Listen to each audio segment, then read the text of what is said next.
দেশে অনেক জেলায় বন্যা অবস্থায় আছে। আমরা সোনার বাংলাদেশ থেকে তাকালে দেখি সারা দেশে বিভিন্ন রকমের বিপদ আপদ, বিভিন্ন রকমের মৃত্যু, বিভিন্ন রকমের সমস্যা। আমাদের এই দেশ বর্তমানে এক প্রকার অভিভাবক হারা, যেখানে কোন রকম বিচার আচার এবং ভালোভাবে হচ্ছে না, এমন একটা বিভীষিকা মুহূর্তে আমরা রয়েছি। অপরদিকে আমাদের সোনার বাংলাদেশি, যেখানে ৫% মুসলমান, সেখানে বিভিন্ন রকম জাতিসংঘের আইন বিদেশে যেভাবে জারি হচ্ছে, এতে আমাদের ভবিষ্যৎ কিন্তু তেমন একটা মুসলমানদের জন্য ভালো নয়। আল্লাহ আমাদের দেশকে আউলিয়া কেরামদের নজরের বরকতে, ৯৫% মুসলমানদের দোয়ার বরকতে আমাদের এই বাংলাদেশকে আহলে সুন্নাত ওয়াল জামাতের পথদর্শী অনুযায়ী আল্লাহ যেন আমাদের সকলকে কবুল করে ৫ ওয়াক্ত নামাজ পড়ে আল্লাহ আমাদের শেষ পর্যন্ত নামাজ পড়ে বিদায় নেওয়ার তৌফিক দেন। এই পৃথিবীর শেষ নিঃশ্বাস পর্যন্ত আমরা যেন নামাজ খেতে পারি, সবাই বলে না আমিন। ভাইরা বাবারা, আমাদের মুসল্লিরা এখনো যারা দূর রয়েছেন, আপনারা সকলেই মৌলভীবাজার জামে মসজিদে, যারা আশেপাশে ব্যবসা কেন্দ্রে বসে রয়েছেন, হোটেলে বসে রয়েছেন, ফোন দিয়ে যাইতেছেন, সকলে মসজিদে চলে আসেন। জমাতের অল্প সময় আছে, আমরা নির্দিষ্ট সময়ে আমরা জুমার নামাজ পড়ে নিব। যেহেতু মসজিদে আসতে এক একজনের আমল নামা এক একটা সওয়াব দেখো, আপনারা সকলে চলে আসেন। আজকে আমি আপনাদের সম্মুখে যে কোরআনের আয়াত এবং হাদিসের একটি বাণী তেলাওয়াত করেছি, এই অনুযায়ী আপনাদের সম্মুখে আমি আলোচনা করব। আল্লাহ তাআলা কোরআনের ৮৩ জায়গায় বলেছেন, ওয়া আকিমুস সালাত ওয়া আতুজ যাকাত, তোমরা নামাজ পড়ো এবং যাকাত প্রদান করো। ওয়ারকাউ মা'আর রাকিঈন, এবং তোমরা রুকুকারীদের সাথে রুকু করো। আল্লাহ তাআলা রাসূল হাদিসে পাক ইরশাদ করেন, বুনিয়াল ইসলামু আলা খামসিন, ইসলাম ৫টি ভিত্তির উপর প্রতিষ্ঠিত। শাহাদাতু আল্লা ইলাহা ইল্লাল্লাহ, ইসলামের প্রথম বাণী যে আমি সাক্ষ্য প্রদান করতেছি আল্লাহ ছাড়া কোনো মাবুদ নাই। আমরা মুসলমান যারা, আমরা সবাই কলমায়ে তয়্যিবাতে বিশ্বাস করি। এটা আমাদের প্রথম বাণী, কলমায়ে তয়্যিবা, লা ইলাহা ইল্লাল্লাহু মুহাম্মাদুর রাসূলুল্লাহ। ২ নম্বরে ইকামাস সালাত, নামাজ কায়েম করা। কলমার পরেই আমাদের নামাজ। ৩ নম্বরে হচ্ছে ওয়াইতাই যাকাত, আমাদের সম্পদ থেকে যাকাত প্রদান করা। ওয়াল হাজ্জিল বাইত, এবং বাইতুল্লাহ শরীফ তাওয়াফ করা। ও সাওমি রমাদান, রমজান মাসে রোজা রাখা। এখন আমরা মুসলমান, আমাদের মাঝে দেখা যায় কেউ আমরা সাপ্তাহিক মুসল্লি, কেউ আছে মাসিক মুসল্লি, কেউ আছে বছরে ২ বার ঈদের নামাজ পড়ে এমন মুসল্লি, আর নামাজ পড়ে না। অথচ এটা হচ্ছে আমাদের অলসতা, আমাদের গোমরাহি। যারা কাফের আর মুসলমান, আল ফারকু বাইনাল কাফির ওয়াল মুসলিম, মুসলমান এবং কাফেরের মাঝে পার্থক্য হলো নামাজ। কাফেররা নামাজ পড়ে না, মুসলমানরা নামাজ পড়ে। এখন আমরা নামাজ থেকে অনেক কাফের। নামাজের জন্য কোরআনে ৮৩ জায়গায় বলা হয়েছে নামাজ কায়েম করো, নামাজ কায়েম করো, নামাজ কায়েম করো। আর দেখা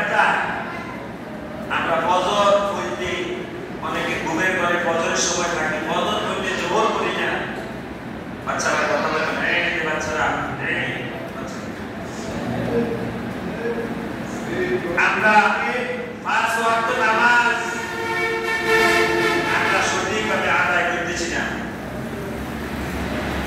তাহলে আমি আগে নামাজের একটু গুরুত্বগুলো বলি। নামাজের গুরুত্ব কি? আল্লাহ রাসূল বলেন নামাজ হলো দিন ইসলামের স্তম্ভ বিশেষ। সুতরাং যে নামাজ আদায় করল সে নিশ্চয় মূলত ধর্মকে সুপ্রতিষ্ঠিত হইল, আর যে নামাজ তরক করল সে নিঃসন্দেহে ধর্মকেই ধ্বংস করল। যে নামাজ আদায় করল সে ধর্মকে প্রতিষ্ঠা করল, যে নামাজ পড়ল না সে ইসলামকে ধ্বংস করল। দুই নাম্বার, নামাজ উত্তম আমল। as-salatu ala waqtiha, সময় মতো নামাজ আদায় করা এটা হচ্ছে সবচেয়ে উত্তম আমল। তিন নাম্বার হচ্ছে নামাজ ঈমানের নিদর্শন। লিকুল্লি শাইইন, প্রত্যেক কিছুর একটা নিদর্শন আছে, আর ঈমানদারের নিদর্শন হলো নামাজ। কিয়ামতের ময়দানে আমাদের চেহারা থেকে আলো আর আলো বাইরে বেরিয়ে আমাদের নামাজের অঙ্গ কোনই পর্যন্ত আলো বাইরে বেরিয়ে আমাদের চেহারা থেকে নূরের আলো বাইরে বেরিয়ে নামাজকে যাবতীয় অশ্লীল কাজ থেকে বিরত রাখে। আল্লাহ 21 পারা বলেন ইন্না সলাতা তানহা আনিল ফাহশাই ওয়াল মুনকার, নিশ্চয় নামাজ খারাপ কাজ থেকে বিরত রাখে। এখন দেখা যায় আমরা নামাজও পড়ি, আবার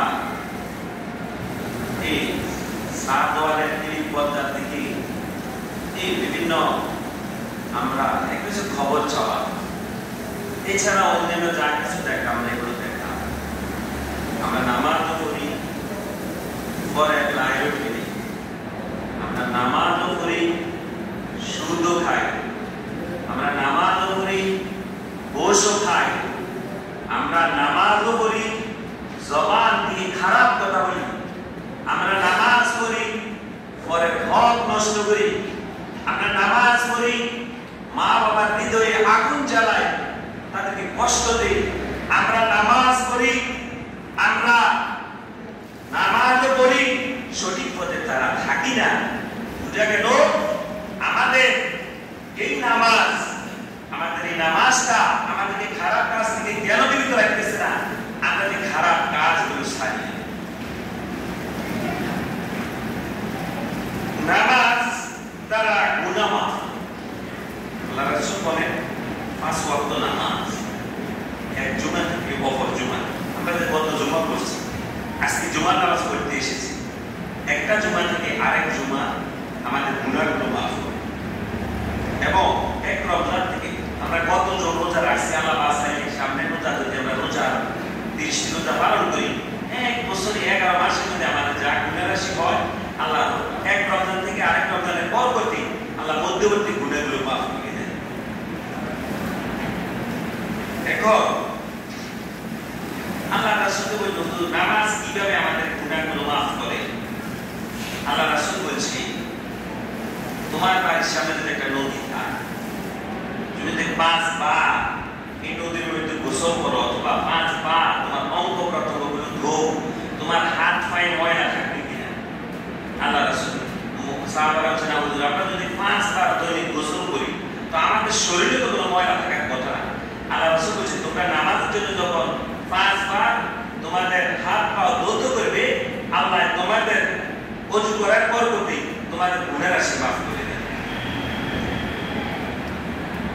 হুজুর কারীম সাল্লাল্লাহু আলাইহি সাল্লাম অন্য হাদিসে বলেন শীতকালে যেমন গাছের পাতা যখন হলুদ হয়ে যায়, হলুদ হওয়ার পর যখন আমরা ওই গাছের পুরা গাছের পাতা যখন হলুদ হয়ে যায়, আমরা যখন মেহগনি গাছ বা বিভিন্ন কাঁঠাল গাছ যখন আমরা ধরি একটু লাড়া দিই, সাথে সাথে সমস্ত পাতাগুলো ঝরে যায়। যে ব্যক্তি নামাজ পড়ে, নামাজ পড়ার কারণে আল্লাহ তাআলা যখন মুসল্লি ইমাম সাহেবের পিছনে আল্লাহু আকবার বলি ইক্তেদা করে, আল্লাহ তার জীবনের গুনাহ রাশিগুলো মাফ করে দেন। তদ্রুপ শীতকালে যেমন এইভাবে ফাটা ঝরে যায়, যখন বান্দা বান্দিরা 5 ওয়াক্ত নামাজ পড়ে, তেমনি ভাবে তার জীবন থেকে তার গুনাহ রাশি মাফ হয়ে যায়। সকলে সুবহানাল্লাহ। নবী করিম সাল্লাল্লাহু আলাইহি ওয়াসাল্লাম বলেন, বান্দা যখন নামাজে দাঁড়িয়ে আল্লাহু আকবার বলে নিয়ত বাঁধে, তখন সে গুনাহ থেকে এমন ভাবে মুক্ত হয়ে যায় যেমন ভাবে মায়ের গর্ভ থেকে আসছে। আমরা 5 ওয়াক্ত নামাজ আমাদের পড়ো, আমরা মনোবরত নামাজ কাজা করতেছি, অথচ আল্লাহ রাসূল বলেন যখন সে নামাজের জন্য নিয়ত বাঁধে, তার মায়ের গর্ভ থেকে আসছে যে কোনো গুনাহ ছিল না তেমন হয়ে যায়। অন্য হাদিসে আছে, নিশ্চয় বান্দা যখন দাঁড়িয়ে নামাজ আরম্ভ করে, তখন সে তার মাথা কিংবা কাঁধে গুনাহ নিয়ে আগমন করে। আমরা আজকে জুমার নামাজে আসছি, আমাদের কাঁধের মধ্যে, হাতের মধ্যে, পায়ের মধ্যে গুনাহ গুনাহ। যখন বান্দা রুকু সিজদা করে, তখন আল্লাহ তাআলা রুকু সিজদার বরকতে তার গুনাহ রাশি মাফ করে দেন। নামাজ বালা মুসিবত দূর করে। নবী করিম সাল্লাল্লাহু আলাইহি ওয়াসাল্লাম কোন বিষয়ে চিন্তিত পেরেশান হয়ে সাহাবারা, সমস্ত নবীরা, এই দুনিয়া 1 লাখ মতান্তরে 2,34,000 পয়গম্বর যখনই বিপদে পড়তেন, তখনই তারা দৌড়ে গিয়ে নামাজে দাঁড়াইতেন। আমাদের মাঝেও যদি কারো কোনো কিছু মনে না থাকে, কারো অন্তরে মধ্যে পেরেশান, বিরাট একটা সমস্যা সমাধান পাইতেছে না, আপনি যদি উজু করে 2 রাকাত নামাজ পড়েন, দেখবেন আপনার পেরেশানি, আপনার কি ফয়সালা, কি হারাইছে পাইতেছেন না, আল্লাহর তরফ থেকে আপনি দেখবেন যে সেই জিনিসটা পাইয়া গেছেন। যেমনই বলে সাহাবারা সুগর আদিকার আমার ফাইন তীর ঢুকছে, এখন সাহাবারা চেষ্টা করতেছে তীরটা বাইরে করতে পারতেছে না, আলীদের জন্য অনেক ব্যথা অনুভব করতেছে। আল্লাহ রাসূল আলী কইলেন আমি নামাজে দাঁড়াইয়া যাই। আলী যখন নামাজে দাঁড়াইয়া গেলেন, সাহাবারা যখন টান দিলেন, আলীর একটু ব্যথা অনুভূত হইল না। অর্থাৎ নামাজে দাঁড়ানোর কারণে উনি আল্লাহ থেকে রুজু হয়ে গিয়েছেন, দুনিয়ার কোনো ব্যথা তার মনে নাই। এখানে নজহাতুল মাজালিসে একজন বনি ইসরায়েলের মহিলা, তার স্বামী ছিল বেদীন, সে আল্লাহরে আল্লাহ রাসূলকে বিশ্বাস করত না, নামাজ তো বিশ্বাস করা দূরের কথা। ওই মহিলা স্বামী তার কাছে একটা স্বর্ণের টুকরা দিল, মিলে রেখে দাও। ওই মহিলা কোন জায়গায় রাখে, স্বামী তাকায়।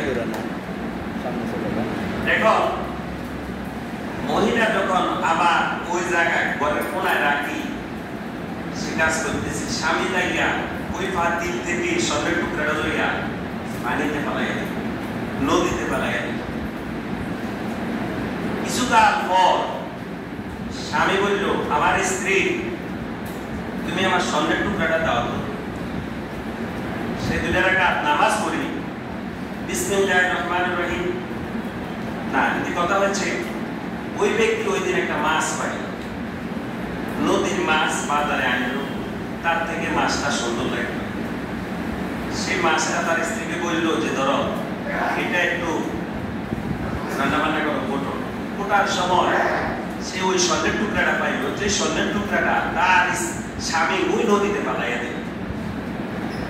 এখন স্বামী যখন বললো যে আমার স্বর্ণের টুকরাটা দাও, সে সাথে সাথে দিয়ে দেবে। বললো যে আমি যে স্বর্ণের টুকরা পালাই দিলাম, আমি যে নামাজ করি, বিসমিল্লাহ বলি, সবকিছু রাখি, এর বরকতে তুমি ফালানোর পরেও আল্লাহ রহমতের ফেরেশতার মাধ্যমে স্বর্ণের টুকরাটা আবার জায়গায় এনে দিলেন। ওই বিধর্মী স্বামী সে মুসলমান হয়ে সে আল্লাহর প্রতি রুজু হয়ে গেল। সকলে সুবহানাল্লাহ। আসলে নামাজ মুমিনের জন্য মেরাজ। ইন্না সাজিদা ইয়াসজুদু ফি কদামি রহমান, নিশ্চয় সিজদাকারী আল্লাহর কুদরতি কদমে সিজদা করে। আমরা যে সিজদা করি এটা আল্লাহর কুদরতি কদমে আমরা সিজদা করি। আপনারা দেখুন ইমামে আজম আবু হানিফা আল্লাহকে 99 বার দেখছে। জালালউদ্দিন সুয়ুতি 76 বার দেখলেন।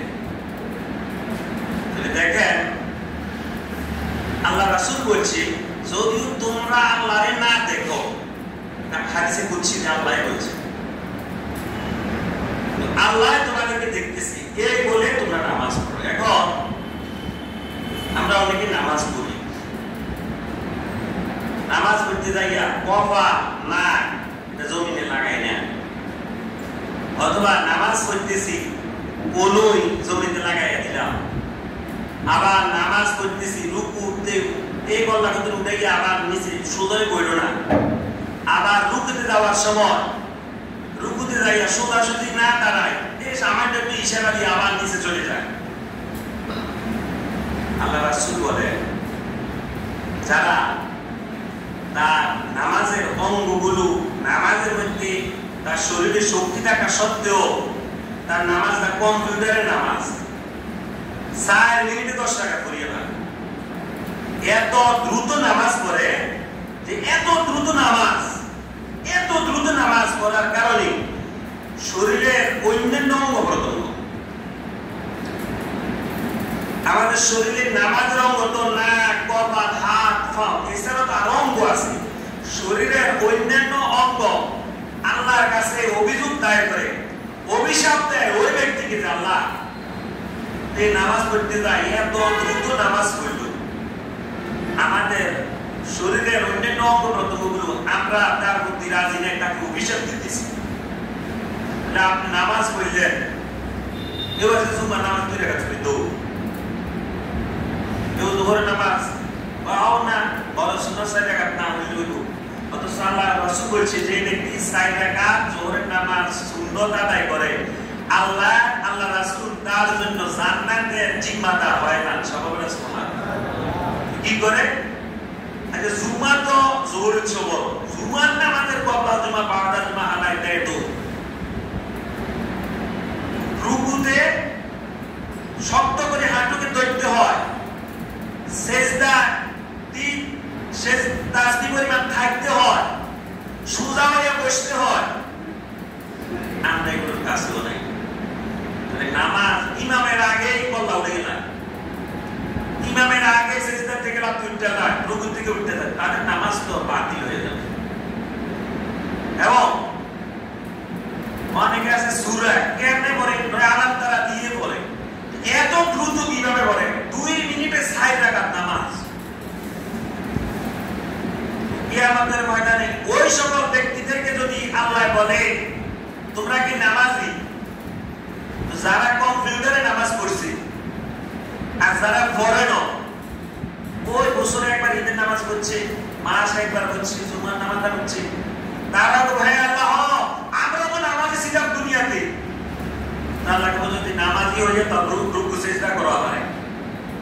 ভাই যারা কম্পিউটারের নামাজ সেজদার উপর ঠিক নাই, ওই দিন রোজ হাসরের ময়দানে আপনার কোমর শক্ত হয়ে যাবে, সেজদা করতে পারবেন না, রুকু করতে পারবেন না, যেভাবে আছেন ওইভাবেই থাকবেন। এজন্য আপনারা একটু ভয় করে 5 ওয়াক্ত নামাজ পড়ে। আমি দেখলাম বাচ্চার মায়ে বলতেছে বাবা মাইলস্টোনের বাচ্চারে যাও তাড়াতাড়ি স্কুলের ঘরটা বইয়া যাইতেছে, তাড়াতাড়ি ঘরটায় যাও, ছেলেটারে আদর করে পাঠাইছে, ঠিক আছে মা একসাথে আসি জোহরের পরে খাওয়া দাওয়া করবো।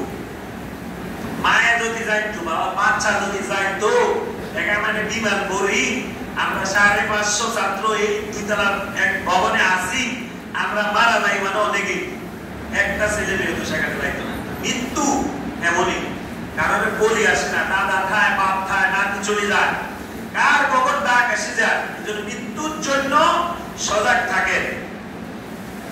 এই যে মসজিদের কোণে যে খাটিয়া আছে, এর 5 বার দেখেন, জীবনে একবার উঠবেন যেদিন আর এটা থেকে নামার আর কোনো সুযোগ, এই ফ্লাইটে একবার উঠলে এই বিমান থেকে আর নামার কোনো সুযোগ নেই। এজন্য সবাই প্রস্তুত হন, কার কখন ডাক এসে যায়। এই দুনিয়া অল্প কয়েকদিনের দুনিয়া, সামান্য কয়েকদিন থাকবেন, 50-100 বছর, এই পৃথিবীর বয়স 6000 কোটি বছর। আর আমরা যারা আছি আর কত বছরে পাইবো, কিন্তু আপনার 100 কোটি টাকার মালিক, 10 তলা ভবনের মালিক, 5 কানি জায়গার মালিক, এতটা গাড়ি আছে, আপনার কবরে যাওয়ার সময় আপনার 1 বস্তা টাকা নাকি ওই যে 5 কানি জায়গার মধ্যে জায়গা বেশি আর কবর বড় করে করব, বা আমার বাড়ি ঢাকা শহর বাড়ি 10 তলা বাড়ি এই আমার কবরে বেঁধে এসে দিবেন, এমন ভাই কোনো সুযোগ কারো কোনো সুযোগ নাই। তা আপনি যেহেতু কোন টাকা পয়সা কবরে নিতে পারতেন না, এত টাকা সুদে বসে আপনার বেপথে আবতে টাকা পয়সা উপার্জন করি হারামে হারামে মিশাইয়া আপনার দুনিয়ার জিন্দেগি তো শেষ, আখিরাতের এত বিরাট সময়, আখিরাত কত বিশাল সময়, হাসরের ময়দান কত কঠিন হবে, হাসরের ময়দানের পর ফয়সালার পর জান্নাত জাহান্নামের ফয়সালা হবে, এগুলো তো একদিন 2 দিনের সময় না, অনেক বড় সময়। আপনারা ওইটার কথা কেউ আমরা চিন্তা করলাম না, একটু সামনে সামনে চলে আসেন, আমরা ওইটার কথা কেউ চিন্তা করি না। দুনিয়ায় আপনি মাদ্রাসা চাকরি করেন, আপনি একজন কোটিপতি, আপনি সরকারি চাকরি করেন, সেই ব্যবসা করে, সেই মাঠে চাকরি করেন, আপনি আজান শুনলেন, আপনি মসজিদে আসলেন না। আল্লাহ বলে ওই ব্যক্তির এই চাকরি, এই ব্যবসা সব কিছু কেড়ে নিতে আমি আল্লাহর একটা মুহূর্ত লাগে না। এই জন্য বাবারা যে পজিশনে আছেন আল্লাহ তবে শুকরিয়া আদায় করি, 5 ওয়াক্ত নামাজ পড়বেন, যেহেতু এক একটা নামাজের এক একটা ফজিলত। যে ব্যক্তি ফজরের নামাজ জামাতের সহিত পড়ে সে বদ্ধ রাত নামাজ পড়লে যে সওয়াব, তার আমলনামায় ওই সওয়াব আল্লাহ দান করে। যে ব্যক্তি এশার নামাজ জামাতের সহিত পড়ে সে বদ্ধ রাত নামাজ পড়লে যে সওয়াব, ওই সওয়াব দান করে। যে ব্যক্তি আযান শুনলো মসজিদে আসলো না, বেহুদা বেকাজে সে মানে কোনো কারণ ছাড়া সে মসজিদে আসে না, ঘরে ঘরে নামাজ পড়লো, তার এই নামাজটা অযথা। আল্লাহ রাসূল বলেছেন তার নামাজটা অযথা। তার শরীরের শক্তি একবার যে অসুস্থ, সে রোগাক্রান্ত, সে চলতে পারে না, তার জন্য তো মাপ নাই। দাঁড়াই না পড়তে পারলে বসি, বসি না পড়তে পারলে শুই, শুই না পড়তে পারলে চোখের ইশারায় পড়তে হবে, নামাজ তো মাপ নাই, চোখ নাই। আল্লাহ রাসূল বলেছেন হুজুর আমার তো 2টা চোখই নাই, আমি কি করতাম? বাড়ি থেকে মসজিদের জন্য দড়ি লাগাও। আরেকজন বলছে হুজুর আমার যেখান থেকে আসি সেখান থেকে এই পর্যন্ত তো পথ অনেক দূরে, আমি দূরের পথ থেকে মসজিদে আসতে তো আমার কষ্ট হয়। আল্লাহ রাসূল বলছে তুমি যে দূরের থেকে আসো, কাছের থেকে দূরের থেকে যে তুমি কষ্ট করে পায়ে হাঁটি হাঁটি আসো, তোমার প্রত্যেকটা কদমে কদমে আল্লাহ তোমার গুনাহ মাফ করে তোমাকে জান্নাতের অধিকারী করে। আপনারা দেখেন আমার হাতে যদি 5টা কাঠি থাকে আমি একটা একটা করে বাঁধিয়ে দিতে পারবো। 5-10টা কাঠি যদি একসাথে বাঁধতে যাই আমি পারবো না। কেন? 10টা কাঠি অনেক শক্তির প্রয়োজন। শয়তানও কয় যখন বান্দারা সবাই জামাতে দাঁড়াইয়া যায়, শয়তান আইয়া কই ও মুখে ধোকা দিও না, মুখে দিও, এইতে দিতাম না, ওই দিক দিয়ে মসজিদে দিতাম না, পিছে দিতাম না, সামনে দিতাম, একতলা দিতাম না 2তলা দিতাম। শয়তান নিতুষ্ট করতে করতে বান্দার নামাজ শেষ হয়ে যায়, শয়তান তারে ওয়াসওয়াসা দিতে পারে না। এজন্য জামাতের অনেক ফজিলত। আপনি একাকী নামাজ পড়লে এক রাকাতে সওয়াব।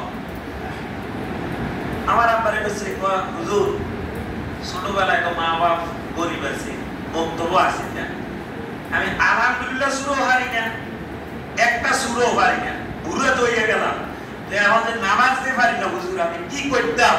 আর আমার যে বয়স 80 বছর বয়স, এখন আমার যদি সুরে সারা বছর আর মরণ পর্যন্ত যদি আমাদের সুরে বাতিয়া না পড়ায়, আমার দ্বারা সুরে পড়া করে আমার যদি মুখস্থ হইতো না হুজুর, আমার তো এখন সেই দেখেন নাই, আমি এখন কি করবো? আমার বাবা ফতোয়াটা দিছিল আপনি মসজিদে যাইয়া ইমাম সাহেব যেভাবে রুকু করে, যেভাবে সেজদা করে, আপনি এভাবে নামাজ পড়েন, আল্লাহ তাআলা আপনার রুকু সেজদা কবুল করে। সবাই বলেন সুবহানাল্লাহ। আপনাদেরকে বলছিলাম ভারতবর্ষে এক কৃষক হাল চাষ করে, গরিব, সে কোরআন পড়তে পারে না। প্রত্যেকদিন কোরআনটা ফজর করি বুকে লাগায়, ঘরে মুখে চুমু খায়। একদিন সে মারা গেল। তার আত্মীয় স্বজন থেকে ওই কৃষক ফার্মার, সে জান্নাতে বসবাস করে। তো জিজ্ঞাসা করলো, ভাই তোমার জীবনে তো দেই না, তুমি কোরআন শরীফে হইতে না, আলহামদুলিল্লাহ শুধু হারো না, তুমি যে জান্নাতে ঘুরে ফেরা করতেছ।